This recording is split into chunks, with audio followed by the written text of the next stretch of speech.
من ضمن الحاجات اللي ممكن تكون كنوع من السبيشال ديفيكالتس في الانجليش ان في بعض مفاهيم في الانجليش بتختلف بشكل كبير عن لغات تانية ومنها العربي.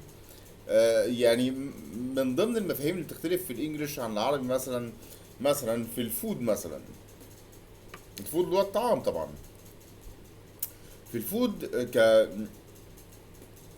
ك يعني كميت، في اللحوم، في الانجليش اسم الحيوان غير اسم الميت بتاعته. في العربي طبعا بتختلف الفكرة، ما بتبقاش بالظبط كده. يعني مثلا في الانجليش كاو. كاو دي البقرة نفسها. كاو. الكاو. لكن الميت بتاعت الكاو ليها اسم تاني. فاللحوم بتختلف في الانجليش عن اسم الحيوان. فيمكن ده بيعمل اختلاف شوية مع العربي، المفهوم ده مش موجود في العربي بالشكل ده.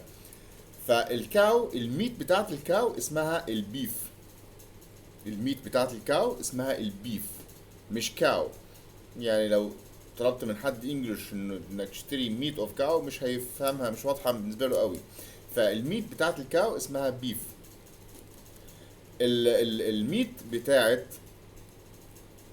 الشيب، الشيب اللي هو الخروف، اسمها لام. ال اي ام بي، بس البي سايلنت. لام.